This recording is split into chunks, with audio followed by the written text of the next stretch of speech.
Okay, there we go. Hello, everyone, and happy afternoon. This is Mike Petrilli, the president at the Thomas B. Fordham Institute. I am so glad that you all have joined us, either live or after the fact. We know that 3 o'clock Eastern on a school day is not a time that every teacher in America can join. We will be more mindful about that next time, but hope a lot of people are able to watch this as it is online forever and ever. We are here to talk about implementing the science of reading. And this is also to celebrate the end of Fordham's annual Wonkathon. Now, those of you that aren't familiar with Fordham or our Wonkathon, we try not to take ourselves too seriously here as one of the nation's leading education policy think tanks. We try to have some sense of humor, but we also try to make sure that we are constantly pushing ourselves and our colleagues in the education policy space to tackle tough issues and try to find the best evidence and ideas about how to deal with them. This year, we are tackling this question around the implementation of science of reading laws. As those of you tuning in know, those laws have swept the country. Practically every state now has enacted some sort of science of reading law, oftentimes mandating that the state departments of education put together a list of approved materials that are then that districts are either required or sometimes incentivized to use. There's often requirements, if not funding, for professional development and many, many other aspects. But as we know from decades of education reform, what really matters is implementation in the classroom. And it's one thing for policymakers to do their job and pass good laws, but it's a lot harder to actually make sure those laws lead to real change in the classroom. And that's what we're here to talk about today. That was also the topic of our Wonkathon this year. And it broke all kinds of records. We've been doing this for over 10 years. We ask people to send in posts with their best ideas, and usually we'll get 8, 10, 12 submissions. This year we got 48. That means 48 people or teams sat down, took days and days of writing out very thoughtful, often 1,000-word more posts, making their case for what it's going to take to implement the science of reading effectively. I think that says something about this moment that we're at, despite everything in Washington, where I'm zooming in from, that we know is feels like such a cesspool with our polarized politics. The national conversation, which often feels so depressing. There is a hunger out there in the country, in the real world, to roll up our sleeves and to get things done for kids and to improve the most essential piece of what we try to do in education, and that is make sure that every child learns to read so that they can be a full participant in our society, in our economy, and on and on.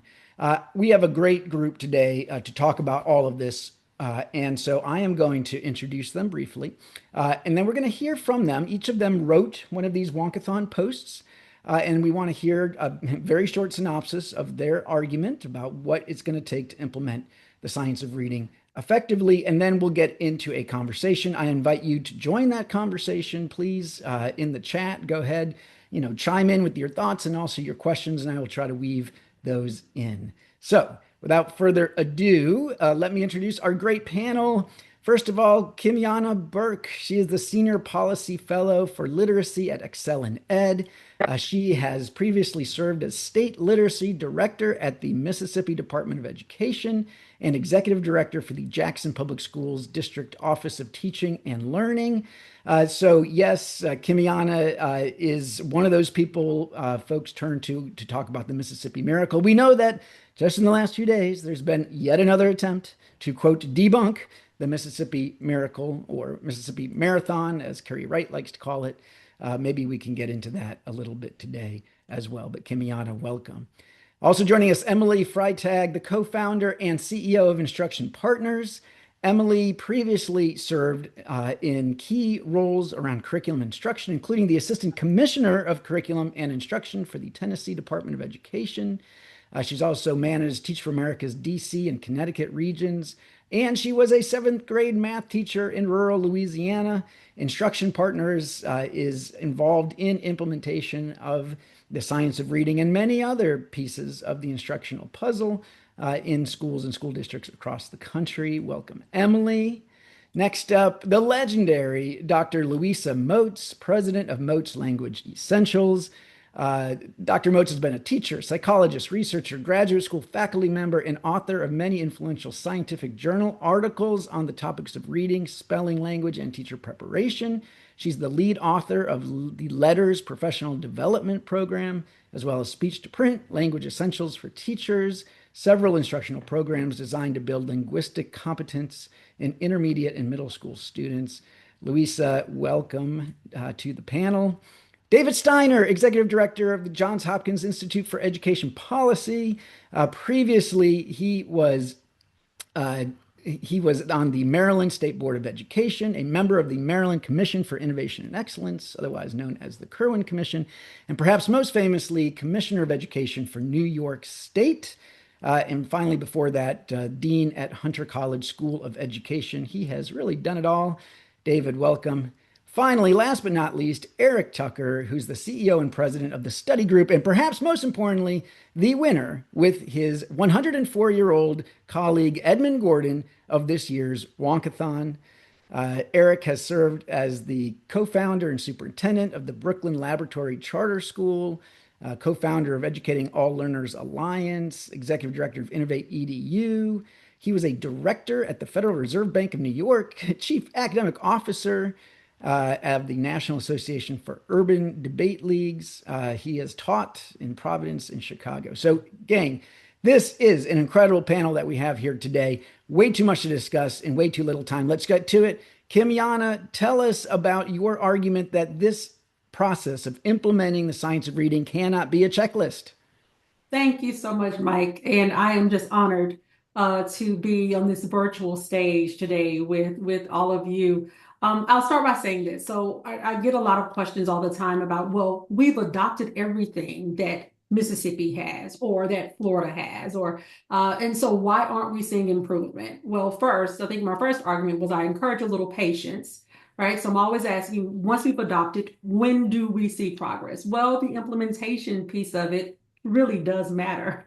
And I want to start with the angle of how our policymakers really support this effort, right?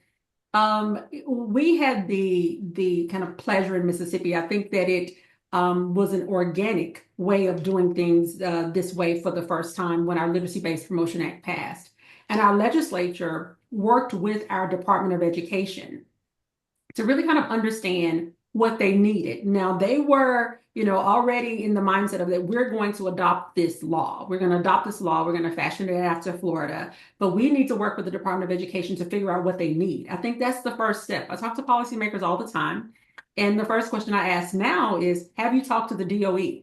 Like, do you know how much funding they'll need to do this? Do you know if they need to change their infrastructure? Do you know if they need more people? Like, what kind of capacity do they need to build in order to support the implementation of this on the ground? So that's a critical role for our policymakers to ensure that they really kind of understand what should be in policy, and possibly get rid of some of those flexibilities, like the mays and the shalls in policies really matter. If you may do this, then it's optional, right? So you can have a great policy, but it's all optional, which means that implementation may not be consistent. So I think the next thing is that we really kind of look at data collection in this process. We have to know not only where our students are. We talk a lot about where our students are with their reading proficiency.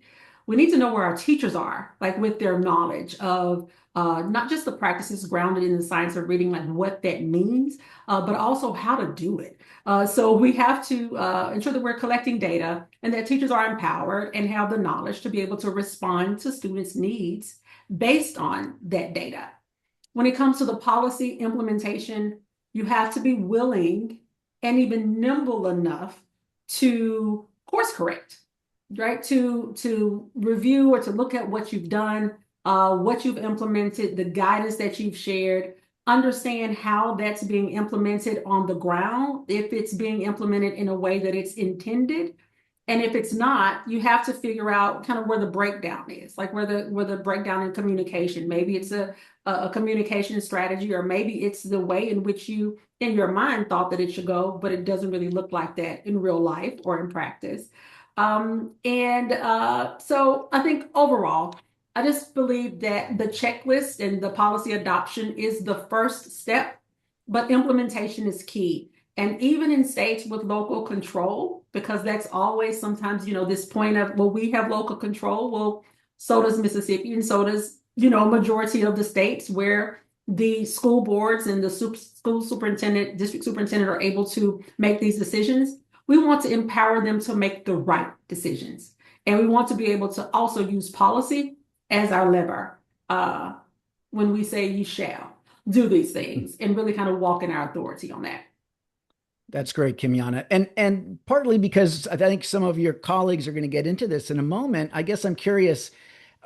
You're not saying to throw out the checklist. I mean, you do believe that there's a set of elements that need to be in those state policies, and I think you would say, including, for example, a list of programs that, a small list of programs that districts have to choose from. Likewise with professional learning and the like, because it's a little different than I think we're going to hear from, for example, Emily later. Is that fair to say? That's fair to say. And I look forward to hearing what Emily has to say. But you're exactly right. You need the policy, right? In Excel and Ed, we have 18 fundamental principles. How you support teachers and leaders, how do you support our students, and how you support our parents and families, right? So there is a framework. There is this framing around what policies are good policies that will contribute to this comprehensive approach of supporting literacy improvement for all students. So yes, you need that.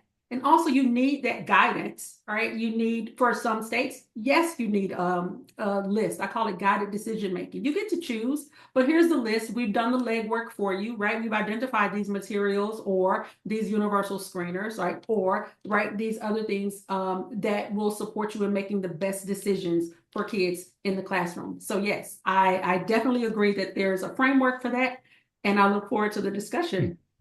All right. Well, let me throw a little soft curveball here at our panelists. We're going to go a little out of order. Let me bring in Emily now because I mentioned it. So, Emily, let's hear your case, which honestly I think was among the most contrarian takes in the Wonkathon. Actually, it wasn't just me. That's also the view of ChatGPT that we did. We had the idea. We said, let's ask ChatGPT to read all 48 of these posts. Louisa says she did too. So, Louisa, you can tell us later if you agree with ChatGPT. And it picked yours out as one of the most contrarian, Emily.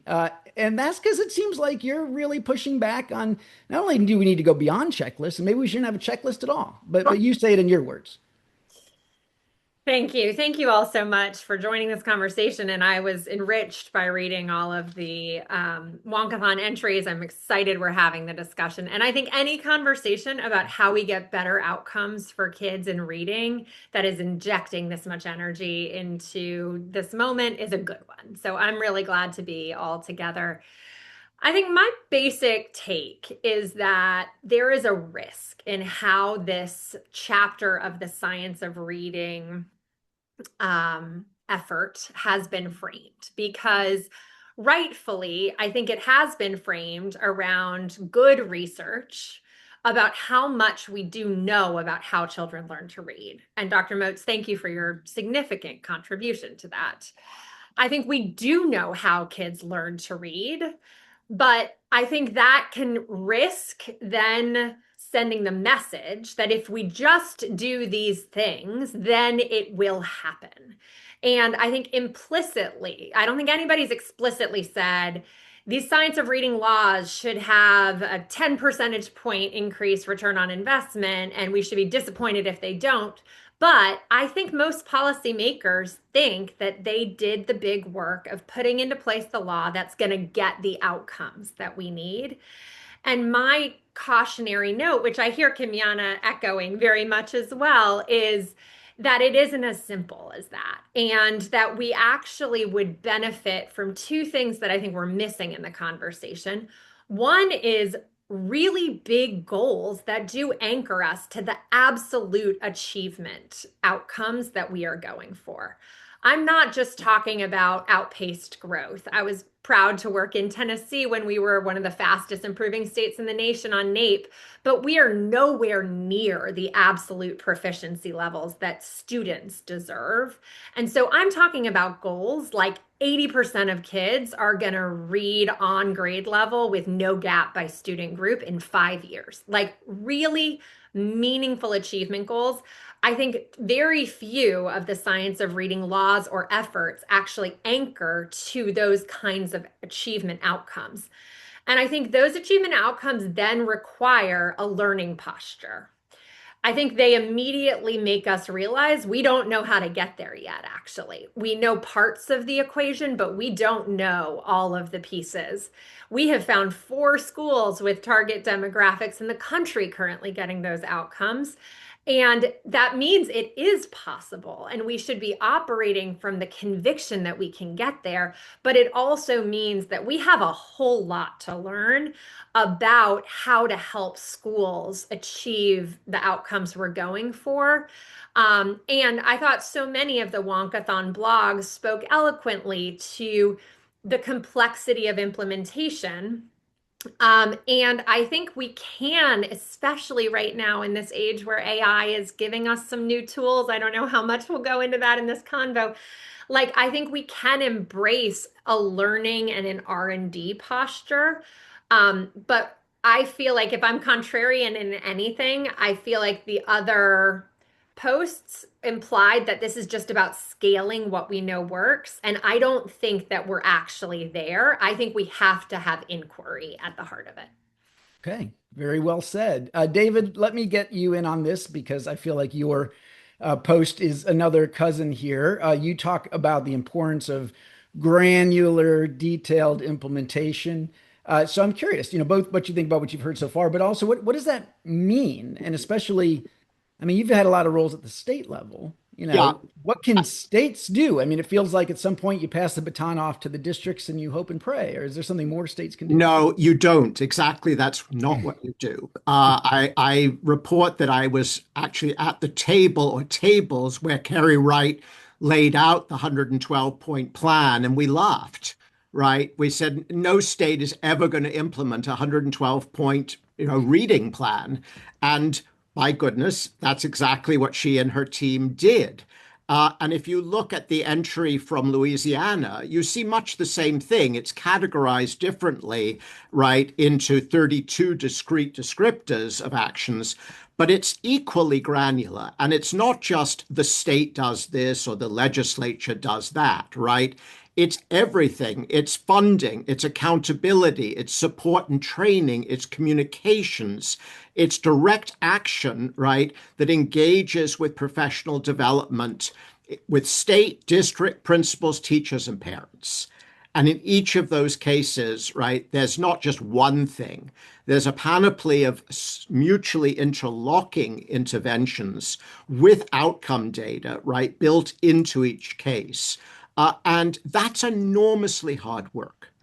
And it doesn't happen overnight, and it requires a team. And if you look over the years at states that have achieved marked outcome increases, it starts with Massachusetts, and it's exactly the same story.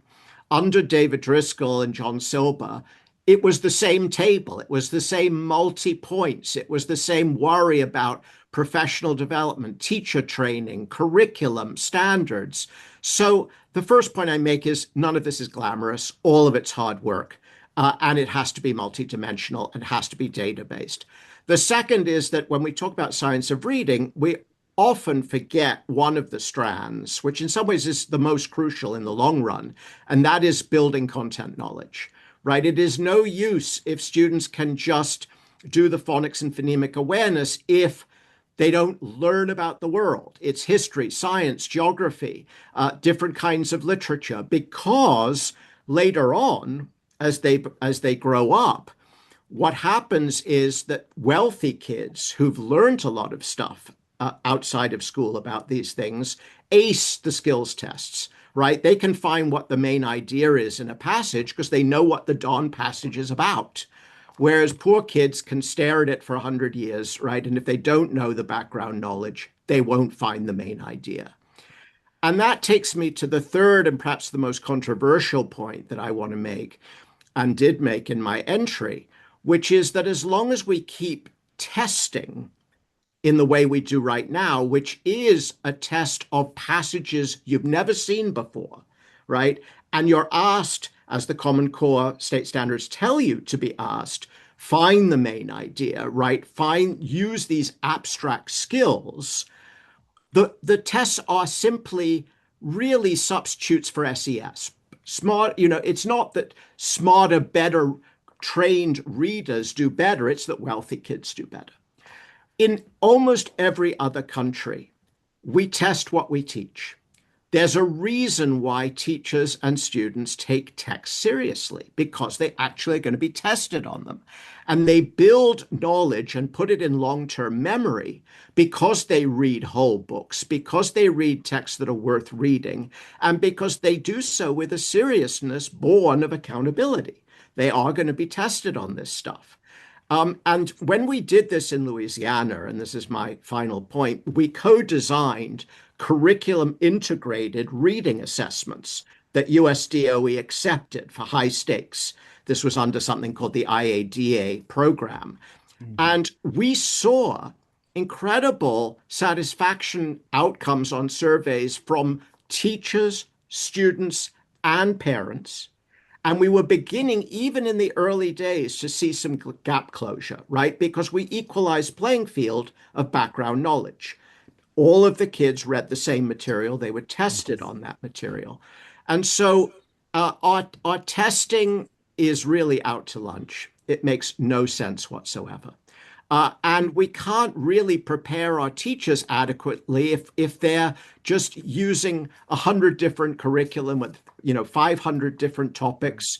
It doesn't make any sense, which is why Louisiana has shown such extraordinary progress over the years, because over 90% of their teachers use the same curriculum. So the teacher prep programs can prepare the teachers to teach it, and then we could test it. That triangle is used all over the world except here. Right. All right. Well, we will get back to some of these points because I can imagine some people hearing you saying, oh, well, David Steiner wants the states to micromanage everything. Yep. What about local control? What about school districts? They're the ones who run things. They're a mistake. Okay. All right. We'll get back to that. But you mentioned assessment. So let's go to Eric, who wrote a post with Edmund, again, the award-winning post, the Wonkathon winning post about the importance of assessment. And so I'm curious, Eric, David just had some not kind words about the reading assessments that we're using. You heard Emily and Kimiana earlier talking about the importance of using assessment to make mid-course corrections for implementation. You wrote about this as well. You think we need something new. Yeah. Yeah, and we need to design something new, but we also need to go through a change management process where we get to something new. So, first start with an expression of gratitude for my 104-year-old co-author and mentor and friend, Edmund W. Gordon, who wishes he could be here today, but is pulled in another direction.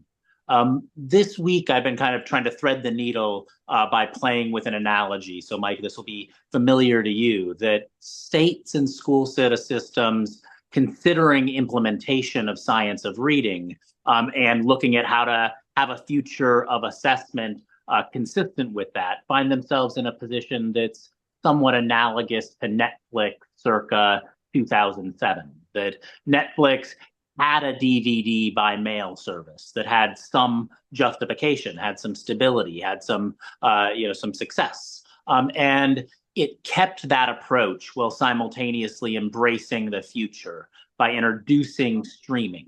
In other words, by adding these measures of personalization and usefulness, usability, without abandoning its core business at first.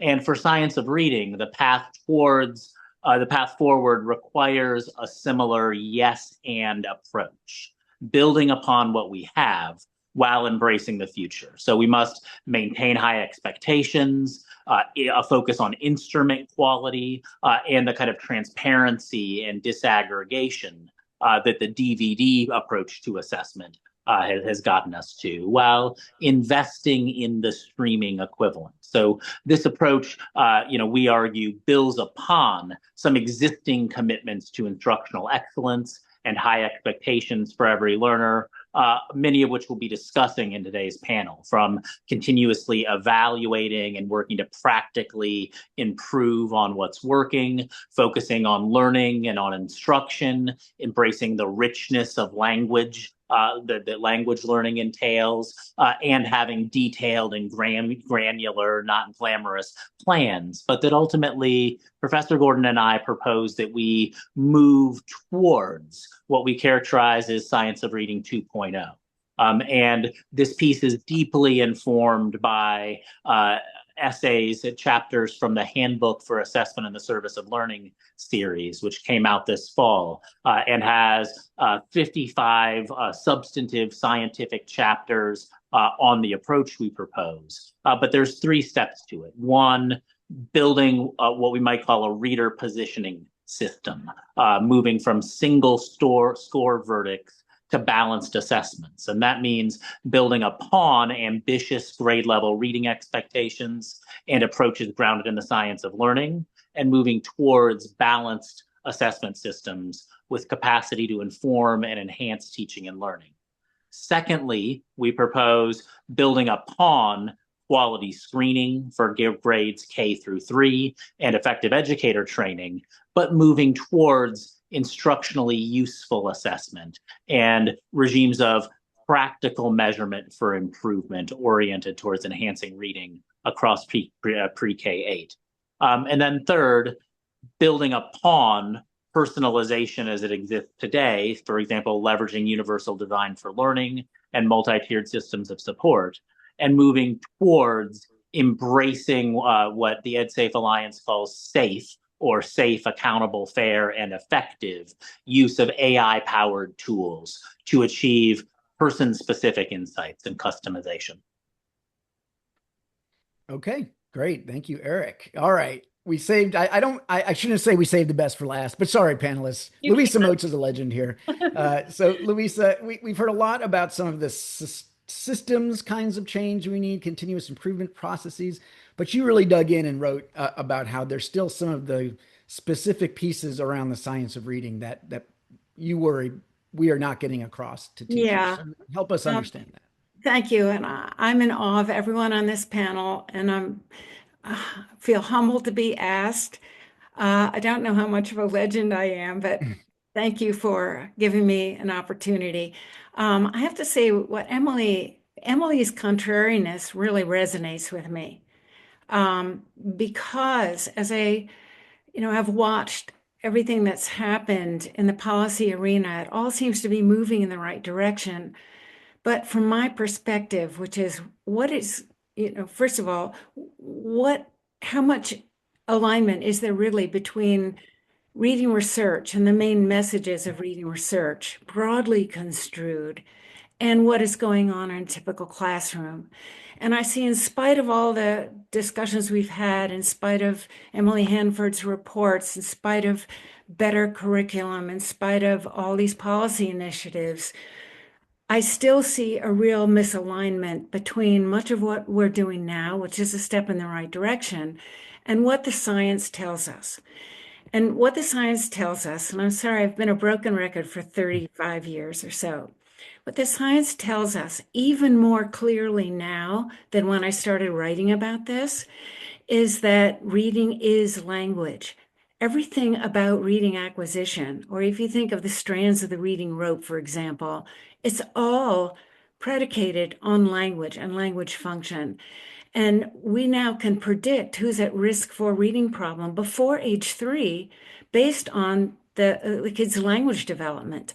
And we also have been able to show in multiple studies that the kinds of interventions that have any chance of leveling the playing field for kids begin as early as we can get those kids. And if we were serious about implementing the science of reading, we would have universal preschool, starting in infancy, opportunities for kids to be exposed to enriched language environments where their vocabulary and their familiarity with the syntactic patterns of their language were being stimulated, and where, heaven forbid, we'd ever value bilingualism in this country. But if we were to, the time to start that is early in life. So, what do we have instead? And we don't have a real deep awareness of this message from research. And for example, to affirm what David said about the importance of background knowledge and building background knowledge, well, I think of that as going hand in hand with giving kids the language proficiencies that enable them to make their way through a text. And we've been able to see with recent research now that reading comprehension is enhanced. The potential for kids to be better comprehenders is enhanced by giving them in-depth reading experiences on a specific topic or semantic domain. That enhances our ability to get them to be familiarity with a certain vocabulary and a certain style of writing that you find, for example, in historical documents or narrative documents or rhetorical documents or whatever it's going to be. But what I see is still a separation between the so-called knowledge building curricula and a real focus on teaching kids how the language of literacy works. And I just don't see it happening. So instead, what we see in reading comprehension formulas, if you will, or menus, is lists of skills like the student will be able to make an inference, or the student will be able to identify the main idea. Well, in relation to what? Yeah. Now that's so the deconceptualized comprehension instruction is not where it's at. But what's missing is that both the instructional materials and the individual who's engineering this interaction is lacking a real sense of the target, which is to enable the student to manage the language and the language barriers, if you will, with demanding texts that enable them to get to the meaning and then process the meaning and remember the meaning. And the same thing goes with the word recognition and spelling and the so-called foundational skills. What is still not integrated into our thinking, let alone our teacher training or our instructional materials, is that phonics should not be taught in this sort of separate way that it's taught. It should be integrated with phonology and morphology and language of origin of a word, so that we don't have teachers, and I still see it all the time. I see it in my grandkids, I see it locally, giving kids a list of words that they tell the kids they're just sight words and they have to be memorized by rote. Well, there's almost no word in English that you can't come up with a rationale for if you know these other reasons why words are the way they are in the language. So to me, the problem is we've listed these components, these checklists that are missing the mark. And the heart of the matter is language processing and being able to use language for learning. That's like a lot of what should be going on. And of course, I wrote about this lack in teacher education. And if I were to wave a magic wand, it would be to make sure that no teacher gets out of basic training without having several courses. First of all, just in what language is made up of, how it works, what it looks like to teach it explicitly, and how to recognize in a student's behavior and also recognize in the task you're giving the kid what it is that's going to be challenging. And that takes, a different kind of training than what we're giving teachers right now. All right, I do want to come back to the teacher preparation piece. That's super important. Came up here and also in many of the posts. But let's get specific about the instructional materials. Both you and David have critiques of what you see out there. My take is, well, yes, but it's gotten a lot better, hasn't it? I mean, There's CKLA out there on the market getting more and more market share. There's Wit and Wisdom. There's EL Learning. I mean, my understanding is these things have a lot of great history and science content, other subject areas. So maybe, little kids are getting more content and vocabulary than before. My district, Montgomery County Public Schools in Maryland, adopted CKLA too late for my own kids, but I'm glad they did. I mean, am I wrong? Am I wearing rose-colored glasses, I think, to think that we have solved a lot of these problems because we now have some, very good instructional materials out there on the market? David? Well, the problem, Mike, is not that we're not getting better curriculum. We are, though they're still not implemented across the country as we would like to see. But certainly adoption is increasing. There are twofold problem. One, many teachers don't use them, right? We know this from our own anonymous surveys. They're still putting in stuff from Pinterest and Teachers Pay Teachers and all. They're stirring into these curriculum all manner of stuff because they're worried that this stuff is too rigorous for their kids. And the second, as I mentioned earlier, is that there's no incentive, right, beyond goodwill on the part of the teacher to take any particular text very seriously, still less on the part of the student, right?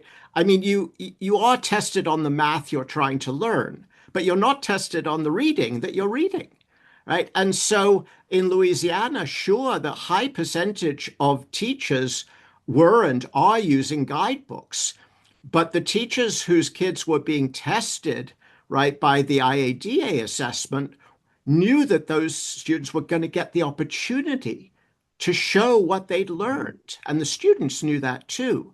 And so the materials is one part of it, but preparing teachers to teach those materials, getting them over their fear, right, that they're not too rigorous is number two. And that takes really strong PD as well as teacher prep. And then thirdly, the testing. So you need all three, not just one. It's the usual problem. We solve a bit of the problem. We touch a piece of the elephant. And Louisa, I mean, for what you are describing, you talked a little bit about content knowledge, but these other pieces around understanding how language works. I mean, are you not seeing that in some of these curricular materials that are now, we think, getting more market share out there? Yes, I think we have much better materials than we had. And for example, the U-Fly material from Florida is excellent and it's teacher tested and it's very good. However, it can be improved, but it's not the issue so much as whatever the material doesn't do the teaching. The teacher does the teaching. The teacher has to know, to know when something is offered up as a sight word, that they don't have to teach it that way, that they can teach it in a family of words with similar origin, or they can come up with a rationale.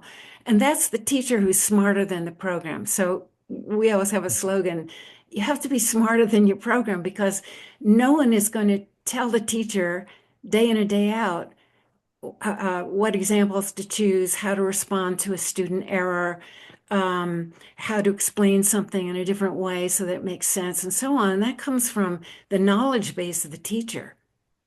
Yeah. Okay. Emily? Yep. Yeah, Mike, I'd love to just extend on this because I agree with these points so much. And I think the challenge is there's a schema at work in teacher and leaders' heads about what good reading instruction looks like that we have ourselves created. And unfortunately, I think it has a lot to do with the standards.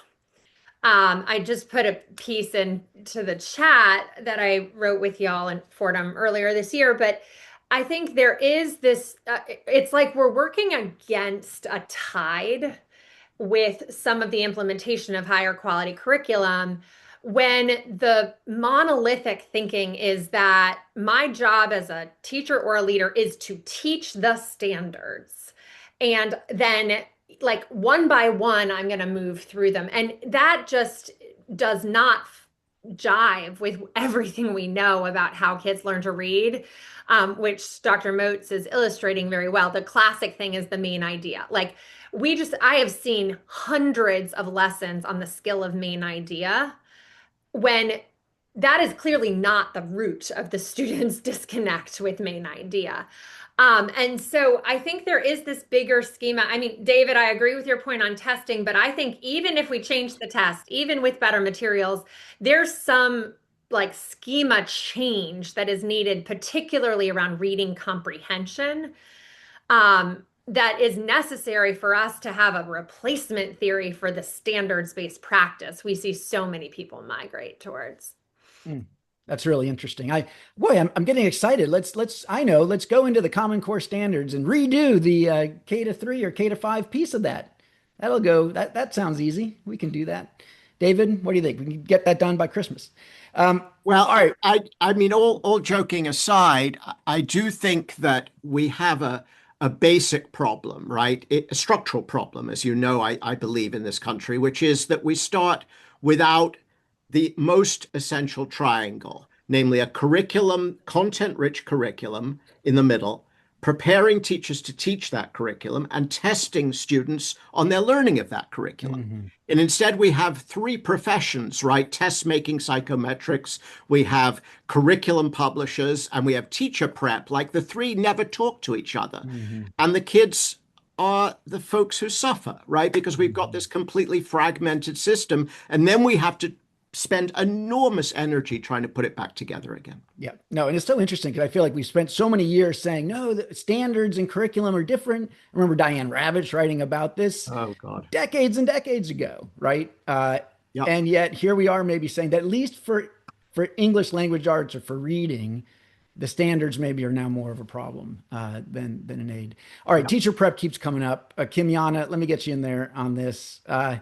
It's on the checklist. What the heck do we do about it? Has anybody figured out teacher prep? I mean, the conventional wisdom is that it's untouchable. These are professors with tenure and they teach what they want to teach. How do we handle this? Yeah, well, there's also this thing called accountability that you have to bring into the fold in higher education that I think we just haven't done a good job of that, working in silos. You have to have the message that how we know this, right? How candidates are prepared in educator preparation programs directly impact how they show up on day one. And I think that there has been this missed opportunity for a lot of the things that you said, Michael. I mean, looking at higher ed as this entity that has academic freedom and that there's really nothing you can do about that. But I think the missed opportunity is that we are asking a lot of our educator preparation program faculty to make the shift to the science of reading. And we're not putting forth the supports that we have put forth in our elementary schools with our teachers.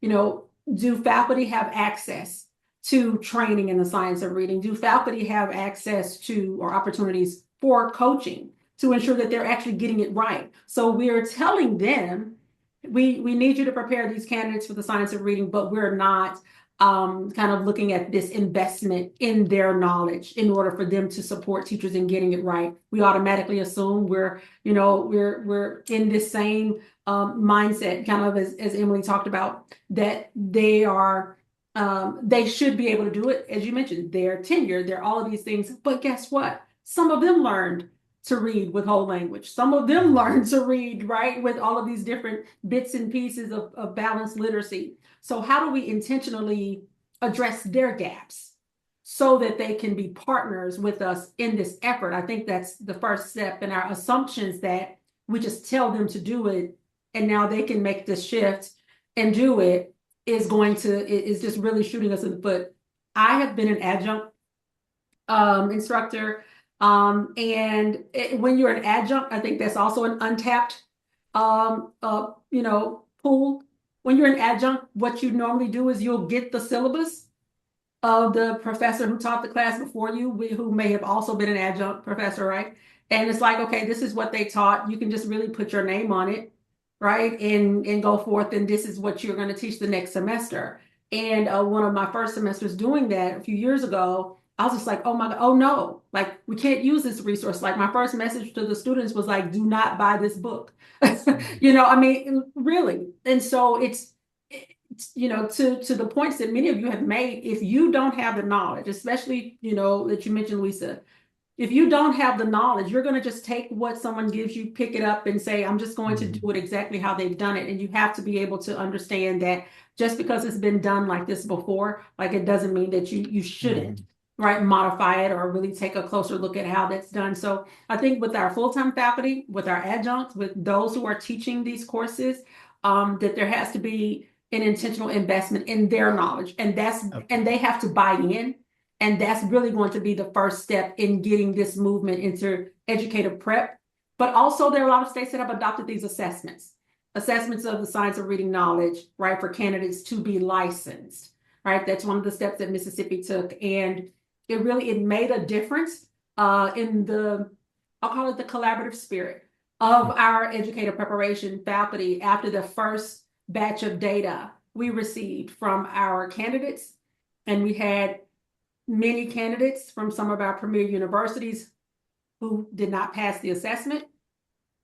And so now the conversation is, what are you teaching? How are you teaching? We've passed this law in 2013. We're assessing our students who are third graders, but there hasn't been accountability in higher education. So even though the accountability was now on the candidate, it all went back to, right? It goes back to how they were prepared and how those faculty prepared them. So we began to have more conversations around what should be happening, and even revised coursework and adopted a few additional courses that are mandatory in our ed prep program. Yeah, now that's I like that, the accountability of the test, and then bringing the people that people want to be successful, right? And so, but Mike, sorry, very quickly, we're missing David. A very simple point.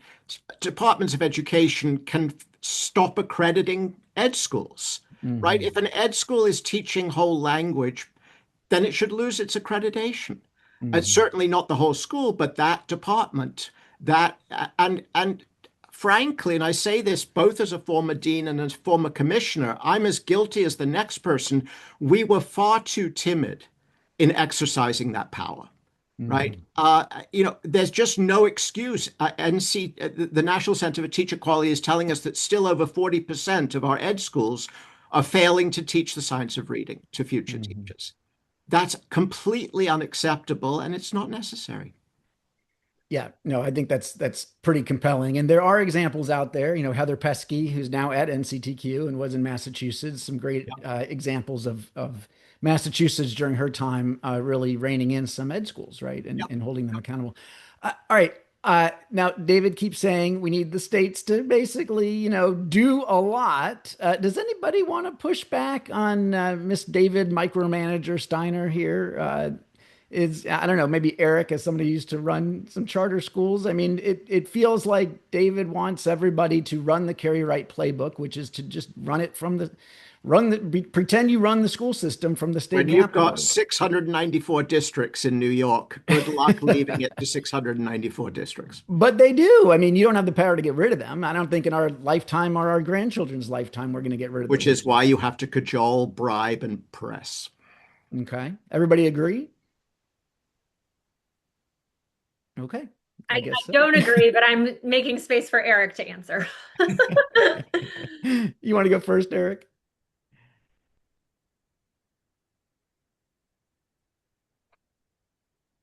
Oh, I think we might have lost Eric. He's working. Oh, I was saying, go ahead. Yeah. All right. Okay, Emily, let's hear you. I mean, I think that I just don't think it's going to happen, David. Like, I think that it is a feature, not a bug of the American education system.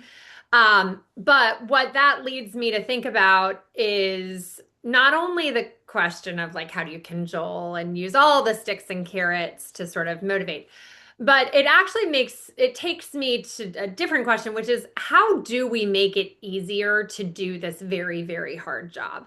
I think the challenge with the 64-point plans that are required to improve reading outcomes right now is that it is just incredibly hard to do that many things well in a consistent way, and to even have 50 states doing it, let alone 694 districts in one state. And I mean, I am such a reluctant techno-optimist that I can't even believe I'm saying this, but I actually think we as a community have like a a real responsibility right now to think about how AI can be put in service of some of the aims we're discussing here. Eric, I know you talk about that a little bit in your piece. And I don't say that from this like silver bullety hope we can make it better place, but I say it from a place that like actually maybe part of how hard this job is what has to change so that it is more practical for the many diverse school districts in our country to get better outcomes. And I think tech has to, at this moment in our life, be a major part of how we're thinking about that. But I think that the broader point is like, Louisa, I love what I hear you talk about language and the 5 courses that every teacher should take before they even get into their teacher prep about language. And like my nerdy literacy heart loves it. And I'm also like, is that even practical? I was in 11 classrooms yesterday, and like the skill of teachers is just very far from that place. And so I think we actually like maybe shouldn't keep chasing the highest aspiration of how hard the job is, but invest some real energy in figuring out, is there a way to make it easier?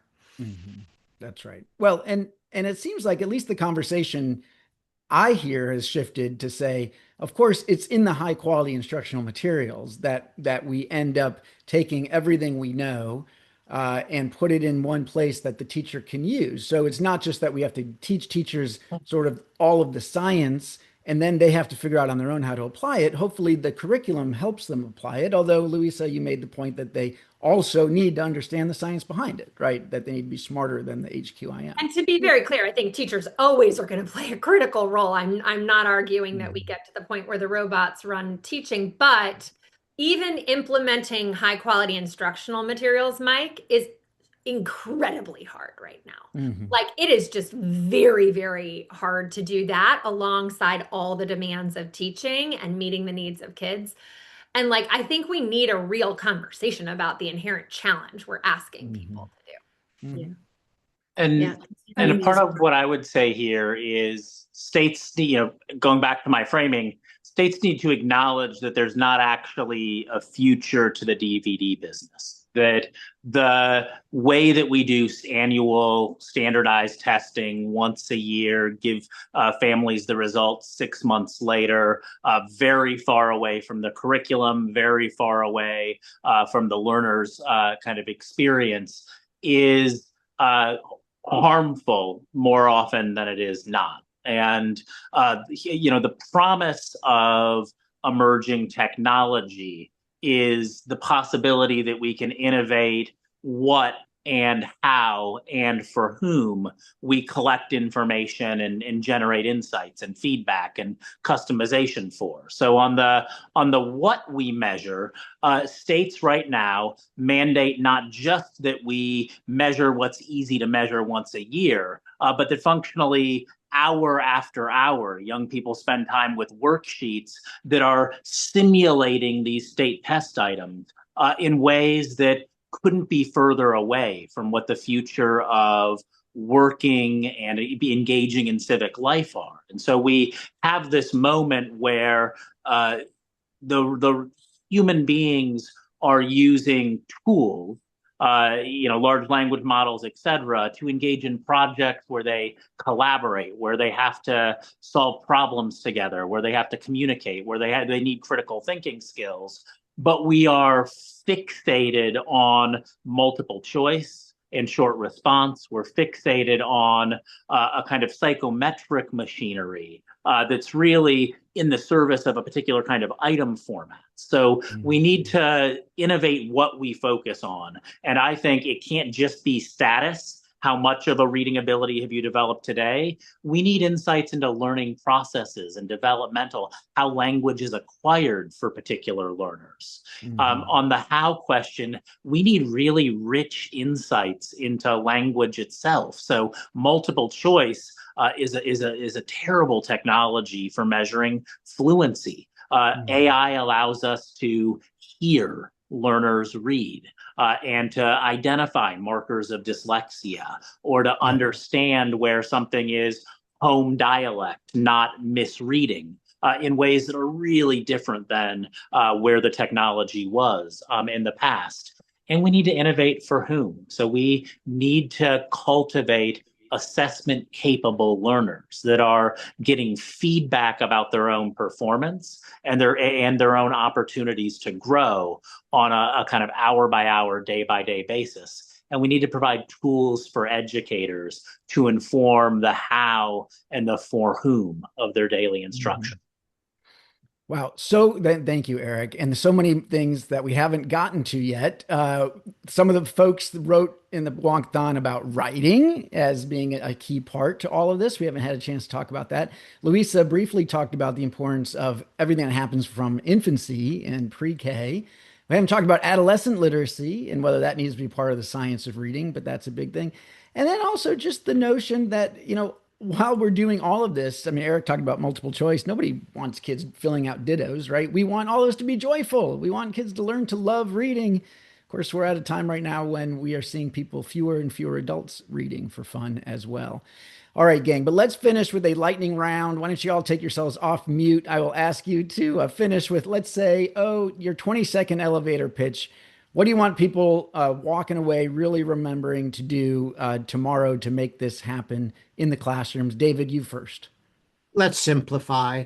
Like, teacher prep needs to focus on some basic understanding of the science of reading. Curriculum needs to focus on reading rich, knowledge-building texts. Tests need to test what kids have learned. Other countries seem to manage this without making it massively complicated. Let's not overcomplicate. Okay. Louisa? I like what David said about connecting the triangle of curriculum, measurement, and teacher training and preparation. Makes a lot of sense. And in that context, it would make a lot of sense then to put language and language learning and the ideas around that into focus. It would be much more possible. Wonderful. Thank you. Okay, Eric?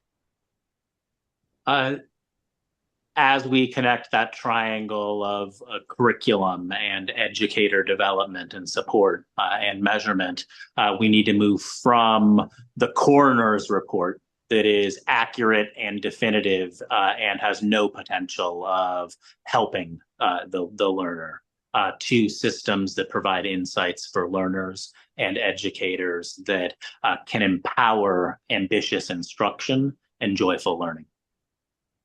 Love it. You guys are good at this. Okay, Emily. I have never before been more inspired and convinced that we can set really big goals and reach them.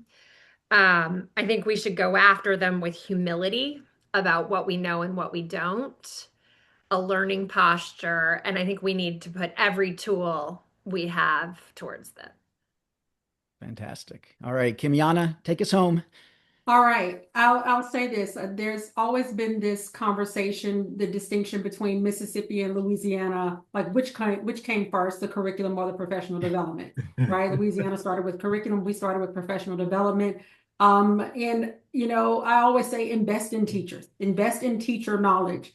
And they were the ones who really had this groundswell to the department to say, I'm going to letters training, I'm learning all of these things. When I come back to my classroom, this is not aligning, like the curriculum that we're using is really not aligning with this new knowledge that I have.